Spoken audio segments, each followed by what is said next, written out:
Oye País, buenas noches, Oye País, yo soy Rudy González, gracias por su compañía en esta hora como cada noche aquí por Color Visión. Hoy hay muchas cosas que comentar, desde los Juegos Centroamericanos y del Caribe y nuestras medallas que hemos logrado, la reunión del Banco Central con todos los jefes de la banca dominicana, todo lo que surgió allí de la celebración de el aniversario 137 del Listín Diario y sobre todo Consejo Nacional de la Magistratura queda instalado para la elección de jueces de la Suprema Corte de Justicia. Sobre ese tema precisamente es nuestro invitado de hoy, con quien pretendo agotar toda la jornada siguiente, Julio César de la Rosa, presidente de la Alianza Dominicana contra la Corrupción, ADOCO. Con él conversaré después de la pausa. Política, economía, sociedad. Los temas del día a día los contamos con claridad y con precisión. Recuérdate que el INTEVI se aumentó a un 18 para bajarlo a un 16. Sí. Una libertad de prensa que ellos no manejan y de expresión. Hay una especie de experiencia frustrada de la OEA en Haití. En Oye País, información veraz, periodismo con valor. Oye País, de lunes a viernes a las 12 de la medianoche por Color Visión. Siempre lo mejor. Gracias por continuar con nosotros aquí en Oye País. Como les decía en el segmento anterior, tenemos un invitado especial para hablar de temas especiales y que están en la palestra nacional en este momento. Julio César de la Rosa, presidente de la Alianza Dominicana contra la Corrupción, ADOCO.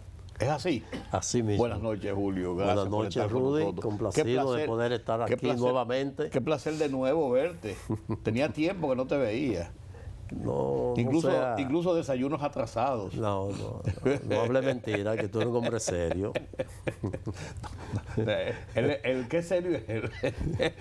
Tú eres un hombre serio. Señores, dos temas interesantes para ponerlos sobre la mesa y a partir de ahí discutir el tema de la justicia. En República Dominicana la aplicación de justicia se está celebrando en este momento, ya comenzó este lunes en la noche con el establecimiento del cronograma de trabajo y todo esto, la reunión del Consejo Nacional de la Magistratura para la evaluación de 11 magistrados, incluyendo el presidente de la Suprema Corte de Justicia, 11 magistrados de la Suprema Corte de Justicia, los cuales podrían ser revocados dados por terminados sus nombramientos en esa posición, podrían ser reelectos para un nuevo periodo o podrían ser sencillamente que ellos no se presenten. Hay varias alternativas en esto.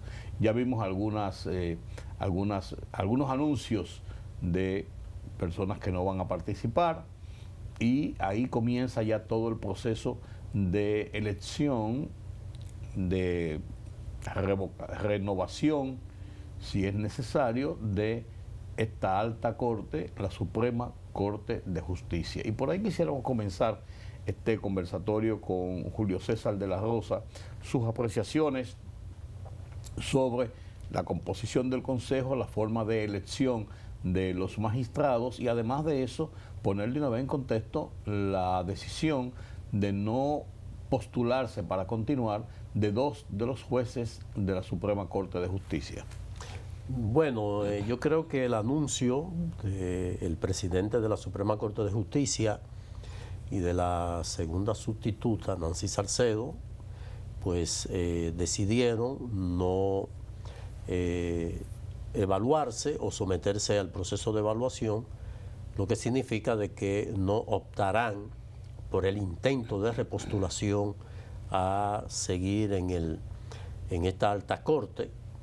Yo creo que fue una decisión correcta porque esto planteaba un problema que probablemente podía empantanar esto y crear un precedente que obligará más adelante, pues obligará a hacer una recomposición de la ley del Consejo Nacional de la Magistratura, así como las evaluaciones, y una de las recomendaciones que nosotros hacemos es que se cree una especie de comité de postulaciones donde los miembros del Consejo Nacional de la Magistratura solamente tendrían la prerrogativa de sancionar o de avalar las ternas que le puedan ser sometidas a partir del criterio que ellos vayan a aplicar por los resultados de las evaluaciones. ¿Cómo se haría, para ponerlo dentro de un contexto, como se hace, por ejemplo, en el Congreso Nacional para evaluar? Con la Cámara de Cuentas. En la Cámara de Diputados hace la depuración, exactamente. Y presenta unas ternas al Senado de la República, que a su vez avala y toma la decisión final. Claro, es más o menos esa la idea. Exactamente, hace una especie de depuración. ¿Por qué? Previa. ¿Cuál era el conflicto que se estaba presentando? Que como los dos jueces representantes del Poder Judicial forman parte del Consejo Nacional. Son tres, bueno, dos. No, de la Suprema Corte, porque de la Suprema también, está también el presidente del Tribunal Constitucional. Del Tribunal Constitucional, sí, exactamente. Sí.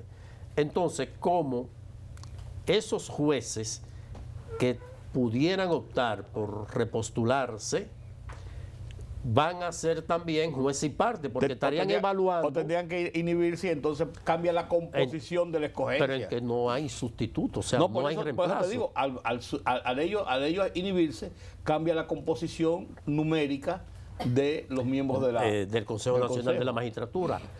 No, y sería un abandono de funciones, porque la Constitución o no se previó la ley de aplicación de cómo debería, porque la Constitución establece cuál debe ser la composición, pero el legislador debió buscar una salida, por ejemplo, en caso de que se presentara esa en estos casos, como se presentó ahora. Sí. Yo estoy seguro de que esto fue una salida negociada, de que el presidente de la República, advirtiendo lo que se podía venir, porque ya inclusive había notificaciones de advertencia al Consejo Nacional de la Magistratura de que ellos no podían participar como evaluadores. Porque es lógico. Porque ellos están compitiendo, claro, o sea. Pero yo creo que ni siquiera había que presentarse. Por la lógica de la ética, vamos a ponerlo de esa forma, te indica, claro, yo no puedo ser un juez y parte. Ya que existe ese vacío, pues debió entonces tomarse en consideración eso, porque si se hubiese arreglado, como en todo, ¿verdad?, que el presidente de la Suprema Corte de Justicia, que es miembro ex oficio del Consejo, puede ser reemplazado por el segundo al mando, que es el primer sustituto de presidente. En la propia Suprema. Y ya tiene una calidad incluso. Exactamente. Entonces. Mira qué interesante eso.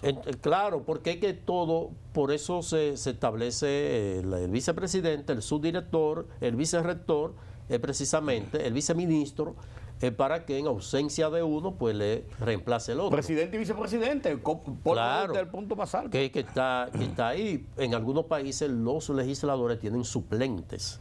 Sí. Como tienen los regidores, que tienen suplentes, como tienen los jueces de la Junta, los miembros de la Junta Central Electoral, que tienen suplentes y que perfectamente tienen la calidad porque fueron elegidos por el mismo órgano, tienen la misma calidad. Sí. Lo único es la diferencia. Pero mira, no se previó eso. Y qué interesante es esa acotación que tú haces, incluso porque el presidente de la Suprema Corte, en funciones de presidente de la Suprema Corte, tiene un sustituto en caso de. Claro, el juez primer sustituto. Claro. Entonces ahora el otro juez que pudiera dentro de esa normativa establecerse que los jueces miembros del Consejo Nacional de la Magistratura pueden ser reemplazados por el determinar cuál sería el sustituto en el caso de la juez que representa también al Poder Judicial.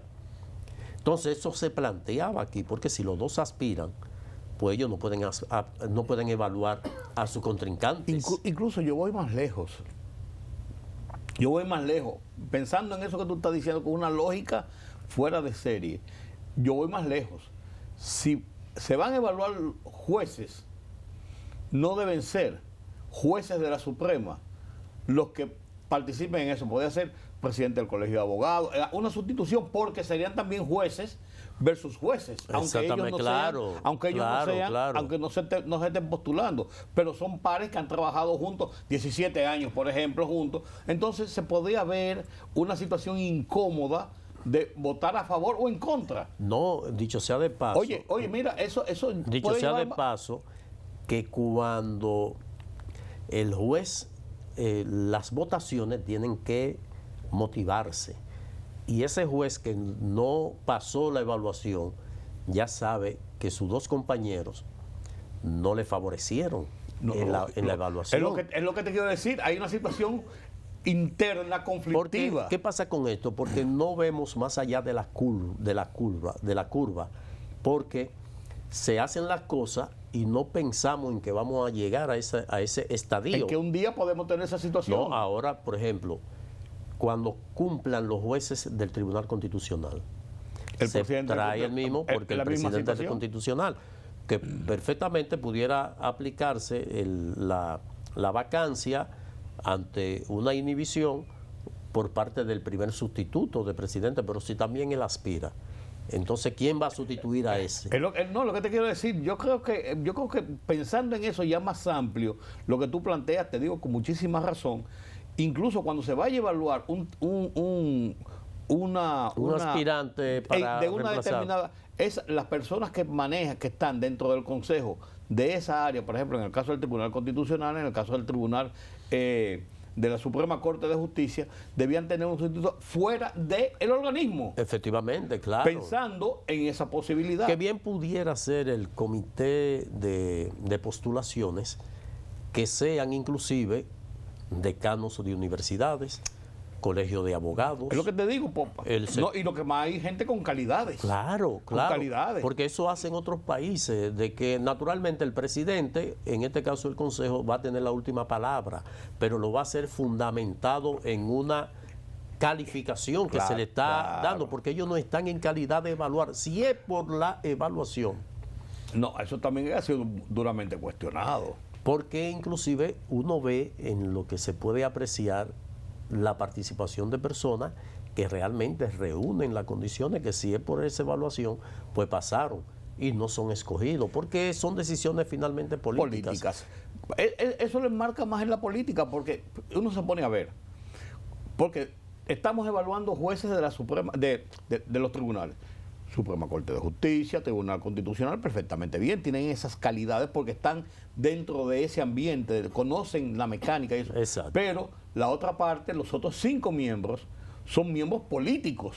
Sí, así es, totalmente. Un diputado y un senador de la segunda fuerza, el presidente de la Cámara de Diputados y el presidente del Senado, que en este caso incluso no son abogados ni mucho menos. Y el son licenciados en Derecho, presidente de la Cámara y del Senado. Sí, pero eso es un título. Y el presidente de la República, que tampoco es esa no es su profesión incluso. O sea, eso no es que le quita legitimidad, pero sí cuestiona la idoneidad. Claro. No, sobre todo la calidad para evaluar. Vamos a ver, porque es que también el tiempo no alcanza. Porque como yo decía, que debe una evaluación tomarse en consideración. Primero, cuáles han sido sus decisiones, su labor a lo que están actualmente en la judicatura. Y su labor judicial. Su labor judicial. No es de otra. Si sus decisiones, qué nivel de recursos tuvieron, cuál ha sido el resultado de esos recursos, o sea, si fueron cuestionados, claro, sobre todo por falta de motivación. Claro, porque ahí no están evaluando la idoneidad como persona. No, el desempeño. No. El desempeño. No, el desempeño judicial. Judicial, el desempeño. Vamos a ver qué usted hizo. A usted se le asignaron tantas sentencias, cuántas evacuó. ¿Eso habría que hacer una reforma constitucional? ¿O evaluarlo dentro de una reforma? No, habría que hacer una reforma constitucional para que dicte la norma o establezca los parámetros para la creación de ese comité de postulaciones. Claro, porque la ley que rige el Consejo realmente no pudiera hacerlo. Debía ser, no, porque sería ser por mandato constitucional. Porque tendría atribuciones que la Constitución no le ha dado, porque el Consejo se rige por reglamentos que ellos mismos dictan. Pero o sea, sobre la tienen base capacidad del mandato, reglamentaria sobre el mandato por lo que constitucional. establece la Constitución, Sí. no pueden extralimitarse. Entonces, Sí. este vacío, Pero- esto que se ha presentado ahora no había ocurrido. Pero debe ser una voz de alerta de que en una próxima reforma, porque yo no creo que vayan a convocar una reforma constitucional para hacer esta enmienda. Hay varios aspectos de la Constitución que ameritan una revisión, señores. Por eso las constituciones Son dinámicas. son dinámicas, son flexibles Sí, y son en un dinámicas, aspecto, claro. y por eso Lo que pasa la es que propia... aquí lo hemos cogido para reelección y entonces distorsiona. Es lo único, y por eso el cuco de que ¿Para qué están convocando? y por eso la propia Constitución, que puede ser una combinación de rígida y flexible, establece lo que son las llamadas cláusulas pétreas, que es el caso que el presidente Luis Abinader procuró que se incluyeran esas cláusulas pétreas respecto a la modificación para variar el periodo El mandato. de la elección presidencial. Correcto. O del mandato presidencial, y ya sabemos que no podrá convocarse a una modificación constitucional a esos fines. O sea, si se reúnen las condiciones, ese candado se abre, Sí. porque las llaves, los candados tienen llaves. Y acuérdate que hay mucha gente que se pone creativa dentro del Congreso y de otras áreas. Y ahora, aquí lo que más hay gente y creativa. ahora mismo esa creatividad ha comenzado a fluir, Sí. qué posibilidad existe. Pero parece que eso no va a prosperar porque la decisión del presidente ha sido muy firme en ese sentido. No, y es que creo que no se iba a establecer ese mecanismos como para ahora salir con otra cosa. O sea, porque ya de entrada sería una cuestionante. No, además tenemos el precedente de ese mismo escenario, por así decirlo, con el caso de Danilo Medina en el 19. Efectivamente, que Danilo claro. Medina en el 15, Procuraron en el 15 para poder negociar la reforma Dio constitucional. más de lo que se le pidió. Sí, pero entonces lo hizo y entonces Luis ha hecho lo mismo en cierto sentido. El presidente Abinader ha hecho lo mismo prácticamente. Entonces serían escenarios similares y mira lo que provocó eso en el 19.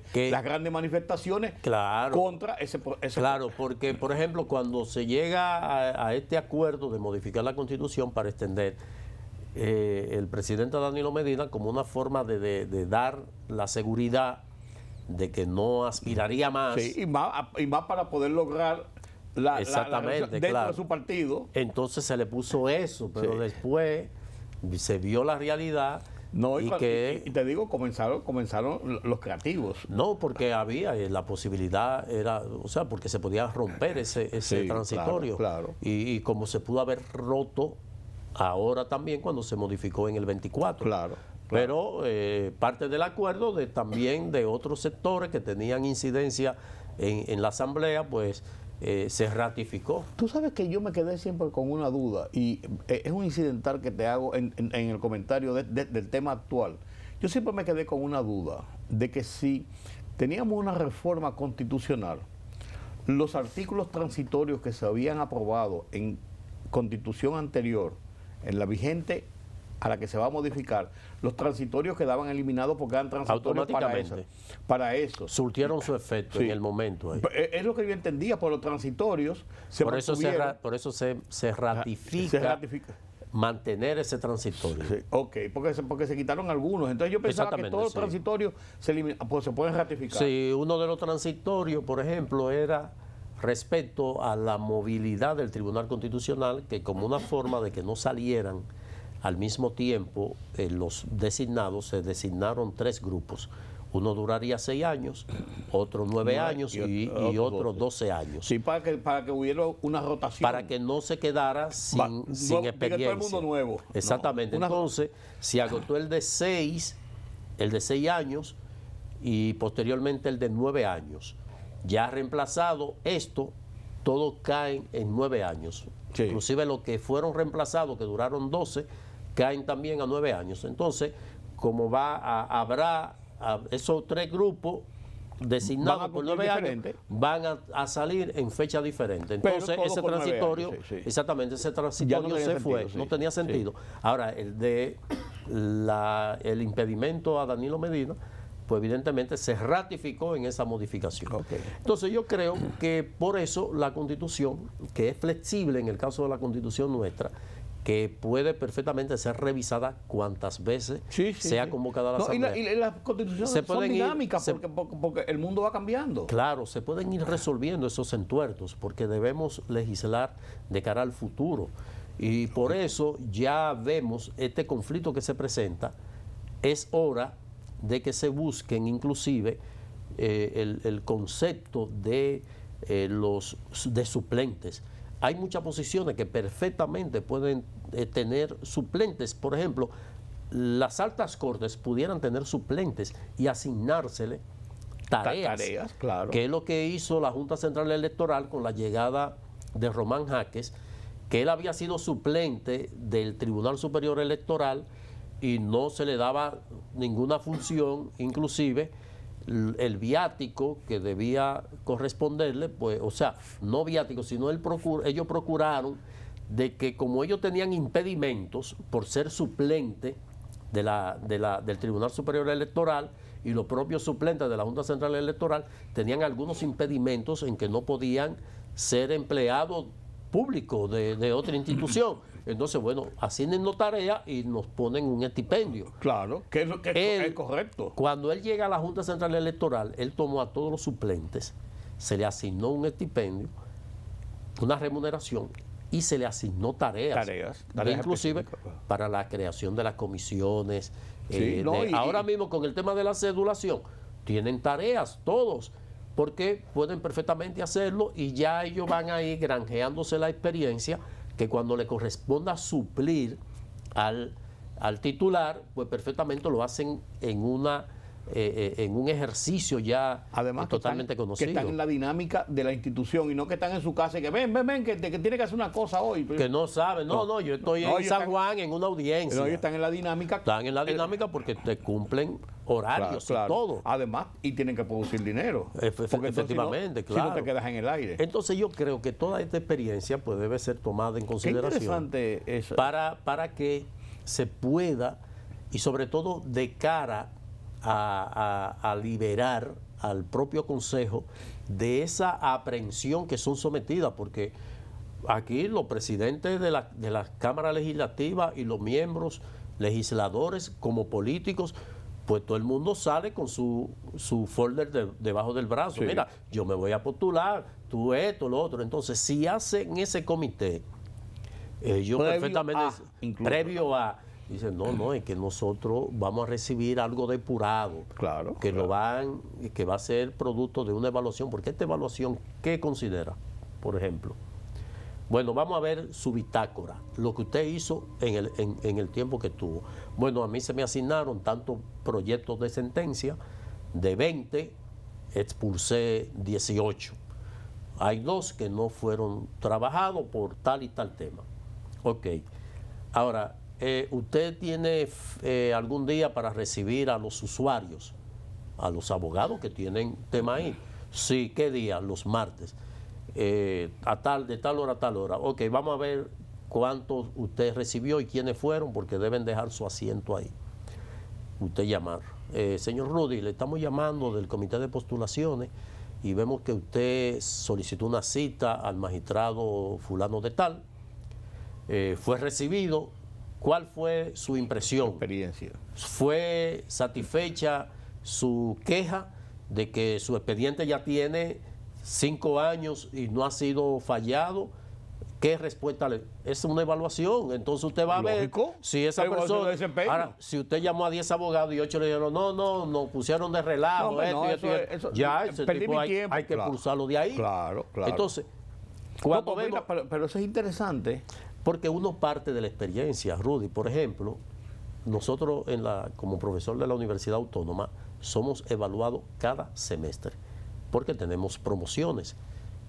Tenemos 3 categorías de profesor provisional, adjunto, adscrito y ya el titular, que es la máxima de las posiciones de la categoría. Todos los semestres los estudiantes evalúan al profesor. Uno tiene que autoevaluarse y el coordinador de cátedra nos evalúa también. porque el coordinador es que asigna las materias y perfectamente uno tiene que rendirle cuentas al coordinador. Entonces, a final del semestre, en un formulario que está en la web, él hace la evaluación. Bueno, el profesor lo llamé 3 veces para que me trajera el informe de esto, no lo hizo. Esto y esto. En este renglón, tanto. Pero los estudiantes llegaba tarde, no explicaba bien, no nos dio el programa, no esto. Cuando uno le pregunta, no responde o no responde como uno es. Ya es una evaluación. Ahora, claro, en la autoevaluación te preguntan, ¿usa recursos tecnológicos? Si usted no llevó nunca una computadora, no puede decir que lo hizo. Si usted nunca envió un correo a los estudiantes mandándole el programa o un material, usted no puede poner que usted lo utiliza. Entonces, esa autoevaluación, ya esa combinación te da un resultado y es lo que te va a permitir entonces tú ascender a la otra categoría. Entonces, ellos debe ocurrir lo mismo y sobre todo al usuario. Nosotros desde la institución hacemos una evaluación de cumplimiento de la ley de libre acceso a la información. Cuando nosotros solicitamos informaciones en un lugar sobre lo que ha sido el comportamiento de respuesta, si lo han hecho en tiempo oportuno, si se acogieron a prórroga, perfecto. Eso nos permite también uno verificar en qué posición está la Oficina de Libre Acceso a la Información. Correcto. Si hay que pasar por varios anillos de seguridad.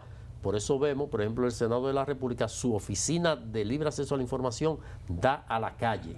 Usted no tiene que entrar, ni que seguridad, que a dónde usted va, ni nada de eso. No, usted entra de la calle directo para la oficina. Y eso es parte de lo que es el acceso, porque usted no me puede poner una oficina en un tercer piso donde no hay ascensor. Y para que te controlen si tú puedes entrar o no. Que te puede perfectamente, no. Eso es parte, eso uno lo evalúa. Como también el equipo va a la oficina, discúlpeme señor, mire, estamos haciendo una evaluación, ¿usted vino a solicitar una información? Sí. ¿Cuál fue la recepción? ¿Cómo le respondieron? ¿Cómo esto? ¿Qué se estaba dando? Y saltamos a esto como una muestra de que uno va aprendiendo sobre lo que va descubriendo. Eso es correcto. De que, por ejemplo, a un mensajero se le manda a buscar, a recibir una información, lo ponen a llenar un formulario. El mensajero es iletrado, no sabe escribir.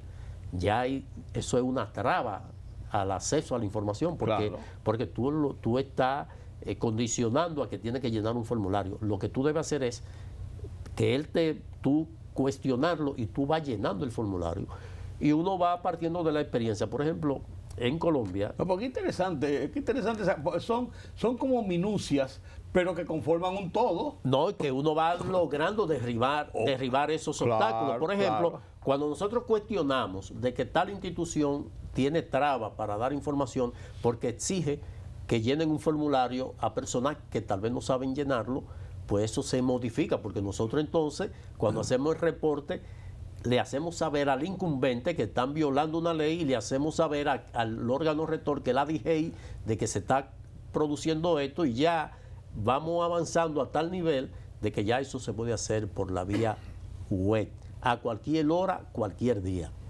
Y ya eso es parte del progreso. Por ejemplo, que en Colombia, un ciudadano de a pie, y le voy a citar un caso que yo conocí en una práctica en la Corte Constitucional, en el momento que estaba haciendo unos estudios allá, de que un motorizado, le habían puesto 2 contravenciones por no usar el casco.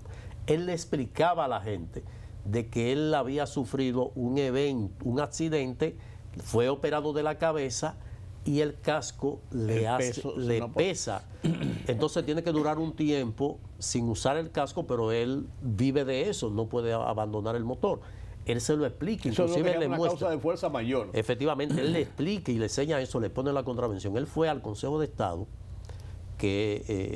a la Corte Constitucional, y eleva una tutela, o sea, un reclamo para que le sean protegidos sus derechos, una tutela judicial. Y el tribunal le acogió su tutela y puso en causa a los agentes y a la institución de que no podían volver a molestarlo. Pero él fue con abogado, no.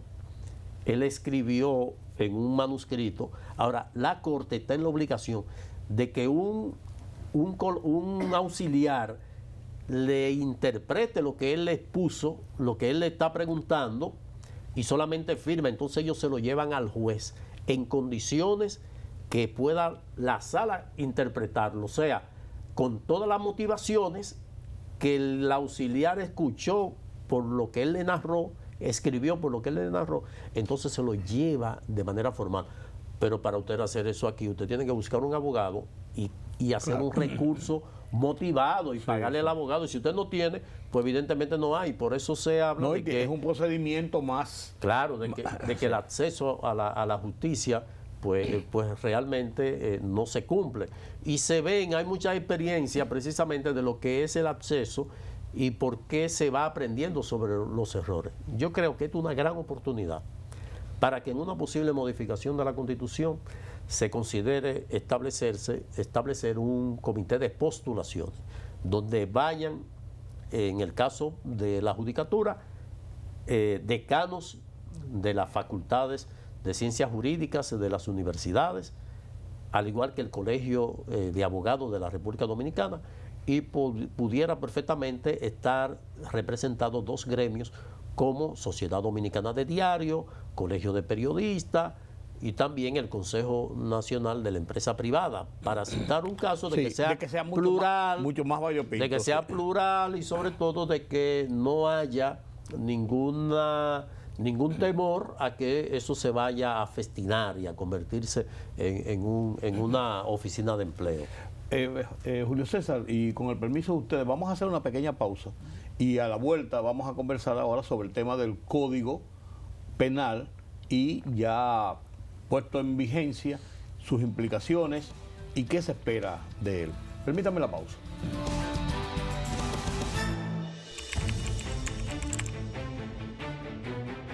Periodismo de investigación, columnas, opinión, análisis, reportajes de fondo. Hora por hora, una completa plataforma multimedia. Periodismo con valor. Noticias horaporhora.com.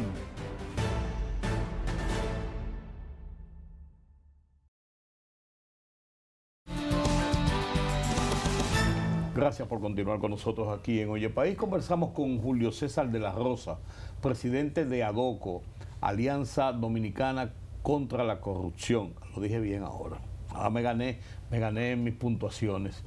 Y conversamos en el primer bloque sobre el Consejo Nacional de la Magistratura. Hicimos un ejercicio muy amplio sobre este procedimiento para elección de jueces y algunas falencias, algunas debilidades que podrían perfectamente corregirse para un futuro y que haría mucho más, yo no diría creíble, pero sí mucho más democrático, vamos a ponerlo de esa forma, esta escogencia. Y en esta segunda parte yo quiero conversar con Julio César de la Rosa sobre el Código Penal, ya puesto en vigencia, ya reformado, si hay otras cosas pendientes, y su visión sobre la aplicación de este código de cara al código en sentido general, pero también de cara a lo que él es especialista, la lucha contra la corrupción a través de ADOCO.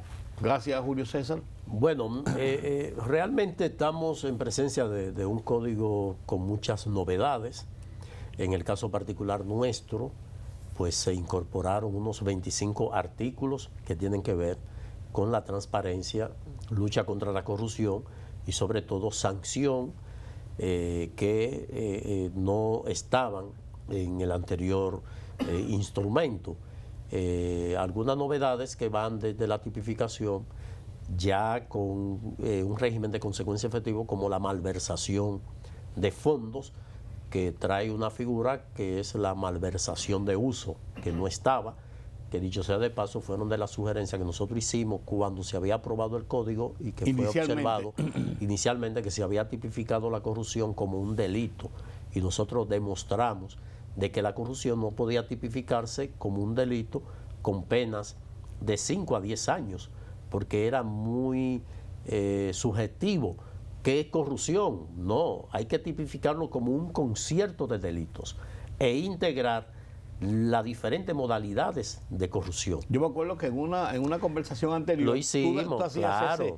ese detalle y yo pues me quedé, finalmente se cumplió. Sí, se cumplió ahora. Ahora se introdujo, por ejemplo, la malversación es el uso indebido de recursos que fueron especializados para un fin determinado. Hay una aprobación de fondos para la compra de copas aquí siempre que se necesite, ¿verdad? Bueno, como no se rompieron copas, el presupuesto destinado ahí no se ha utilizado, está ahí. Vamos a utilizar esos fondos para comprar pozuelo, porque sí, parece que la gente, los pozuelos están muy bonitos, se los llevan. Los invitados dicen, ay, mira qué bonito, y se llevan el pozuelo. Lo que estaba destinado a copa, vamos a comprar con esos pozuelos. Eso es malversación, porque se le dio un uso diferente para el cual fueron especializados. Perfecto, no se robó el dinero, sino que lo usó en algo diferente, porque si se aprobó una ley de presupuesto que dice que para comprar copas y se puso también un presupuesto para comprar pozuelos, usted no puede hacer esa transferencia de usar un dinero. Ese dinero que no se utilizó en copas porque no se rompieron, usted lo va a reintegrar al presupuesto y ya en el complementario puede destinar, redistribuir a otras áreas. Pero la ley es que tiene que dictarlo. Ahora, hay una malversación de uso en donde no se utilizó dinero especializado para un fin en otro, no. Es cuando un ministro de Obras Públicas, un dirigente de su partido le dice, mira, yo compré una finquita, quiero abrir una trocha y necesito que me dé esa facilidad, como yo veo que están haciendo las calles por ahí, que aproveche y que por favor entre y me haga esa trocha, o sea, que me abra ese camino. Perfecto, no hay problema, llaman al supervisor, mira, en la finca de fulano, él quiere ahí que le haga un trabajito, que entre, aproveche que el gredar está ahí y lo haga. Eso es malversación de uso y está tipificado ahora en el Código Penal, y eso es lo que más vemos a diario. Sí. Pero no solamente eso, hemos observado con frecuencia de que los presidentes, no solamente el presidente actual, sino otros presidentes, cuando hay crisis, dicen una disposición de que no se van a comprar vehículos, de que no se van a utilizar pasajes en primera clase, de que no se van a utilizar los vehículos oficiales en días no laborables, de que no, entonces eso a cada rato, yo he visto varios que han hecho eso, pero nadie la cumple. Pero ahora sí, ya, esto no sería una disposición de un decreto, sino no, de la ley, sino ya el Código Penal puede perfectamente sancionar a un funcionario o a un servidor público que dé un uso diferente a un vehículo que está destinado a un fin. Por ejemplo, si la institución no realiza ninguna labor en días feriados, hay instituciones que sí. Por ejemplo, un supervisor del Ministerio de Obras Públicas, del COE, de la Defensa Civil, de los institutos castrenses, pues perfectamente pueden ser vistos en estas funciones. Pero si usted ve un vehículo de una institución que no tiene ninguna tarea, un vehículo de una institución X, pues automáticamente esto ya es malversación de uso.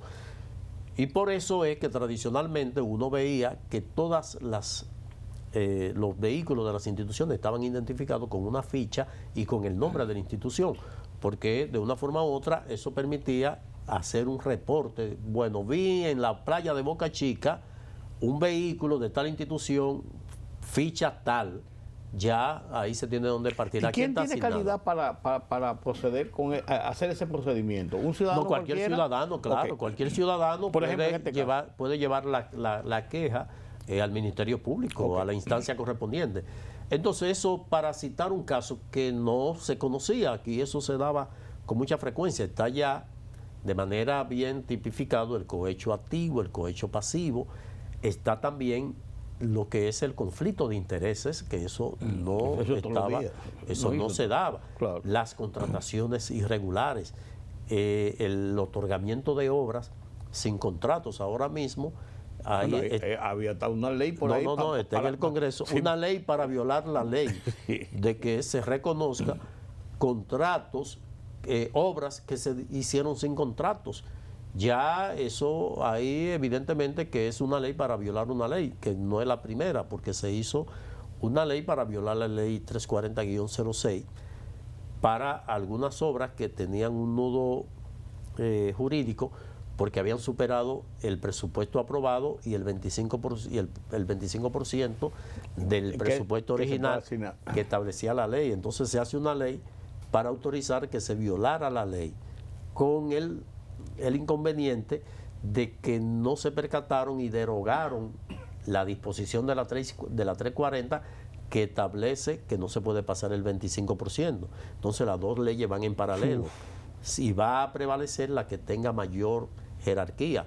Si la ley que se aprobó posterior es una ley ordinaria y la ley 340, que es una ley orgánica, es una ley especial porque tiene que ver con la economía, esa tiene jerarquía, entonces se impone. Entonces cualquiera puede hacer un caso por haber realizado una obra superando el presupuesto establecido por la ley, porque la ley se mantuvo vigente, que debió derogarse por el tiempo que se aprobó esa ley en ese momento. Entonces, son de las cosas que uno va advirtiendo y uno le dice inclusive a la autoridad de que se debe tomar en consideración, pero que penosamente no se hace, porque no escuchan consejos, creen que se la saben todas. Y creo que uno lo que trata de hacer un aporte, por ejemplo, esto que hemos analizado aquí, de un mecanismo que sea mucho más expedito, pues debe tomarse en consideración. Entonces, en sentido general, el código sí teníamos algunas aprehensiones con el tema de la libertad de expresión. Si es real y una necesidad de que deben corregirse cosas, y por ejemplo, en el caso nuestro no le tememos que se tipifique, como en efecto se tipificó, la difamación e injuria, inclusive una figura nueva, que es la difamación extorsiva. Sí. Lo que no hacemos ese tipo de práctica, pues evidentemente somos indiferentes. Ahora, es que habían disposiciones que, procurando sancionar eso, podían afectar o pueden afectar el libre ejercicio, porque cuando se colocaba se tipificaba el uso de videos, imágenes y audio, no se discriminaba a quién se iba a penalizar, sino que también ahí entraban los medios de comunicación. Porque si un medio de difusión, si un medio utiliza una foto narrando un evento y alguien ahí salía en esa foto, podía demandar al medio porque utilizaron una foto sin su consentimiento. Entonces, de las propuestas que se hicieron, se modificaron para que cuando sea en el ejercicio periodístico y cuando haya un interés público, no se infiera de que hubo violación o que se tenga que tener esa autorización. Y no se mutiló la excepción veritate. Bueno, porque la excepción veritate, claro, suplía eso. O sea, eso se recompone precisamente con el interés público.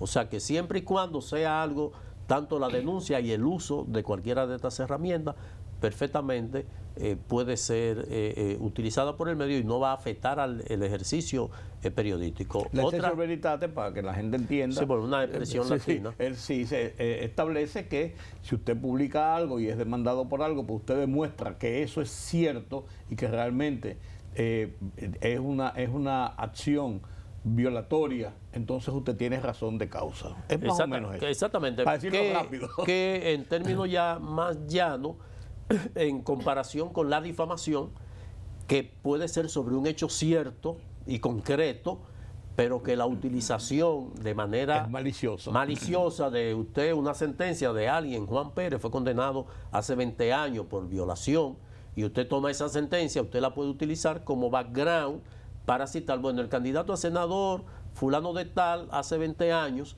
fue condenado por eso. Ok, eso usted está haciendo uso de una información que perfectamente ocurrió. Sí, usted no se ha inventado. Ahora, si usted coge una semana para sacar el mismo tema, la persona hay una intención de daño. Y ahí perfectamente sobre un hecho real y concreto. Ahora, ¿qué nos preocupaba? La responsabilidad penal de la persona jurídica, que hay un régimen de consecuencia que iba o que va desde la incautación, el decomiso, la negación de licencia de operación, por el hecho de que un entrevistado o un periodista ha sido demandado por difamación e injuria, y esto también va a implicar, a comprometer al medio, a la persona jurídica. La cascada. La cascada, sí. que era que incluían al periodista, al director, al coordinador, al jefe de redacción, y en el caso de los periódicos, al director y al dueño. Yo me acuerdo que yo estaba fuera del país y se publicó una cosa en última hora, y cuando yo llego me encuentro arriba de mi escritorio una demanda. Vean, explíqueme qué fue lo que dijeron. Y yo el principal demandado. Porque en ese momento se entendía de que como director usted tenía conocimiento, pero no, usted tiene conocimiento, usted puede tener filtros en algunas cosas, pero no igual que por ejemplo, yo estoy aquí en el programa, en un programa en vivo, yo estoy diciendo, me estoy refiriendo a algo, pero en el momento que me pueden cerrar, apagar el micrófono, tal vez no se hizo y ya por eso no pueden comprometer al medio. Pero sí se está establecido. Ahora, ¿qué ocurrió? Que la ley 7425 sufrió una modificación a raíz de toda esta propuesta que nosotros hicimos. Nosotros hicimos 8 propuestas y fueron acogidos 5 de las 8. Y está el compromiso de las personas jurídicas de establecer medidas de cumplimientos, en donde tienen que elaborar un protocolo en donde esto, siempre y cuando se establezca, se puede demostrar de que ellos pusieron controles, y eso lo va a eximir de responsabilidad respecto a la falta de un subordinado o de alguien que esté en esa empresa. Entonces, creo que esta ley se modificó con la 4426 y se dio una vacación ley de 3 meses para el artículo 8, para que las personas jurídicas realicen pues estas normas de cumplimiento, y ya a partir de ahí entonces entrará en vigencia en su totalidad. Hubo una confusión sobre la entrada en vigencia, donde el consultor jurídico del Poder Ejecutivo decía que hasta tanto no se publicara en la Gaceta Oficial. Bueno, es que él es el que maneja la Gaceta Oficial y ya el decreto está emitido. Entonces lo que deben hacer es publicarlo. ¿Pues ya se publicó? Sí, se publicó. Entonces, se publicó ya, el decreto está publicado, está en la página. Parece que con el escarceo que se movió, finalmente lo subieron. Se nos fue el tiempo, pero una pregunta y quizás una respuesta rápida, porque yo tengo una duda y creo que mucha gente puede tener una duda. En la decisión que dio el Tribunal Constitucional, le pregunto al experto sobre el tema de el horario de las bebidas alcohólicas. El Tribunal Constitucional evacua una decisión que indica que sí, es inconstitucional establecer un horario porque viola la libertad de reunión, la libertad de empresa, de todo esto. Pero le da 2 años para que eso sea revocado mediante una ley al Congreso, hasta 2 años. Entonces mi pregunta es la siguiente: el Tribunal Constitucional da una licencia de algo que es inconstitucional, que se siga haciendo hasta 2 años. O sea, ¿cómo? Eso a mí me cuadra la cabeza. Explícamelo tú, porque yo digo, pues tú entiendes mi claro, preocupación. No. Y también algunos medios interpretaron de que había libertad ya para... ¿Qué ocurre? El Tribunal Constitucional lo que establece, y de manera clara dice, de que el Poder Ejecutivo no tiene facultades legislativas algo, como para hacer eso permanente. al uso de algo permanente. Sí. ¿Qué debió ocurrir?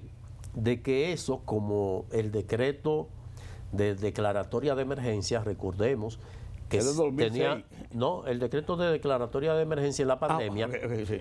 el presidente tenían plazos, o sea, tenía un periodo que el legislador le aprobaba por tantos días, porque no se puede extender, o sea, no se puede abrir la emergencia, tiene que tener periodos, porque si cambian las condiciones que provocaron la emergencia, pues se deja sin efecto como ocurrió.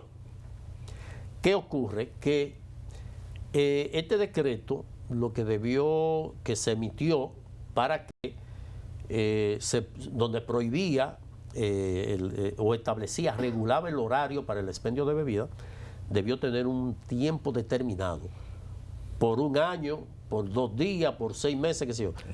Entonces, lo que el Tribunal Constitucional dice no es que el Ejecutivo no tiene facultades para dictar una norma que restringe derechos fundamentales de manera indeterminada. Permanente. Tiene que ponerle plazo. Pero eso se solucionaba de la siguiente manera.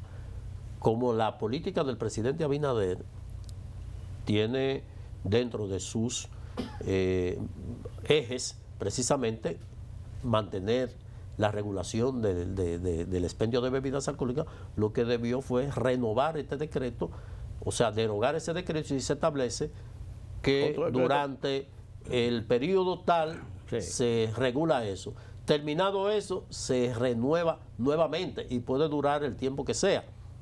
Lo que manda el Tribunal Constitucional, y esto se llama una sentencia exhortativa, le dice al Congreso, eso que se atribuyó al Ejecutivo, que no es parte de sus facultades, sino de ustedes, tomen una ley para que establezcan de manera ya definitiva esa regulación. Inclusive pueden hacerlo de manera flexible, estableciendo que en el periodo de Navidad, como en efecto se hace, claro, le corresponde al Ejecutivo.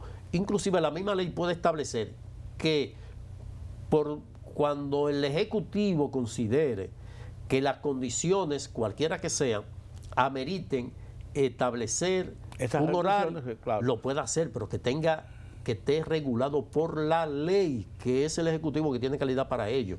¿Por qué los 2 años? Porque es una sentencia exhortativa y el Tribunal Constitucional no le puede establecer esa cadena sí, al legislativo, y le da 2 años, pero puede ocurrir en cualquier momento. Pero también el Tribunal Constitucional, como una forma de no convertirse en lo que realmente es, como se le llama en algunos países, como el legislador negativo, podía en la propia sentencia dictar la norma. El Ejecutivo podrá tomar esta decisión siempre y cuando hayan tal y tales motivaciones, y con una motivación puede hacer esto, pero no le pasa entonces. Sí, lo que yo digo, mi tema es que yo digo que el Tribunal Constitucional mantiene una decisión porque no la derogó. No la derogó ni le obligó a Interior y Policía a derogarla. No, le dio la interpretación jurídica como garantía del respeto al derecho, a los derechos fundamentales, porque en efecto, o sea, no es nocivo, todo el mundo saluda eso, y naturalmente que ellos lo que hicieron no fue avalar eso, sino establecer de que no tiene calidad el Ejecutivo. Estamos de acuerdo, pero si tú declaras que eso es inconstitucional y dices que se puede mantener hasta qué, entonces tú digo, en el interpretativo general tú dices, pues acá. No, porque ya eso siente un precedente, sí, y le dice al Ejecutivo que no tiene facultades para eso, pero también para otras. Por ejemplo, como no se ha invocado el decreto que el presidente Leonel Fernández emitió, que prohíbe la importación de armas de fuego. Sí. Ese decreto tiene la misma característica de ese. Porque es una cosa permanente que debió ser establecido por una ley. Claro, porque usted tiene que motivar y dice, bueno, tenemos un plan de seguridad. Sí, Queremos durante retirar, los próximos 2 años. queremos retirar armas de las calles. Y para ello debemos detener la importación de armas para hacer una depuración, un registro. Pues tienen que poner una fecha de tiempo para hacer eso. Es que el Ejecutivo, porque el Ejecutivo inclusive, y de manera sistémica, los que han venido, porque después del decreto de la prohibición de la importación de armas, vinieron 3 gobiernos, claro. Pero también de ese decreto han venido 2 gobiernos, y los decretos, o sea, el Ejecutivo tiene un periodo de operación, de funcionamiento establecido por la Constitución. Claro, usted no puede dentro de sus 4 años de disponer sí, claro, más allá de su propia, claro, del periodo que usted, claro, para el cual usted fue electo. Eso es correcto. Entonces se ha abandonado eso. Ahora, este gobierno, y eso se lo reconozco, ha venido a depurar el tema de los decretos. Sobre todo, aquí antes se nombraba Rudy González, director de comunicación. Luego de ahí lo vamos a llevar a la DIAPRE. Luego de ahí lo vamos a llevar de embajador. Ninguno de esos decretos anteriores se derogaban. Ahora es que vemos que se derogue porque si no tú tienes la misma no, es que si usted tiene diferentes funciones, claro, pero sobre todo que habían posiciones de personas cobrando, sobre todo en el servicio exterior, porque había un decreto que para tesorería, que para la Cancillería se mantenía igual. Sí. Y el sistema ya, en la medida que se va automatizando, si usted no le llevó la disposición para dejar sin efecto eso, pues él va a seguir operando igual. Entonces ahora sí hemos visto que se van derogando los decretos, inclusive dentro de la misma función, dentro del mismo periodo de gobierno se ha venido haciendo. Que es como debe ser. Exactamente. Gracias, Julio César. Gracias a ustedes por haberme acompañado en este conversatorio interesante por demás, como siempre, que está con nosotros Julio César de la Rosa, presidente de ADOC, un experto en los derechos, en la justicia, la situación constitucional, y que nos da mucha luz en todas estas cosas. Yo me quedé todavía con la duda, y lo confieso, sobre el tema del horario y la disposición del Tribunal Constitucional. Él me lo explicó en la máxima jurídica, yo en la máxima de la lógica, quizás todavía me quedo un poco en el aire. Pero gracias por la explicación, gracias de nuevo y lo esperamos pronto por aquí. Cuando guste. Ojalá que hayan temas como este para seguir analizándolos. Gracias a ustedes por haberme acompañado en este conversatorio y en esta emisión de Oye País. Mañana tenemos una cita nueva vez aquí en Color Visión a esta misma hora. Pasen un feliz resto de la noche.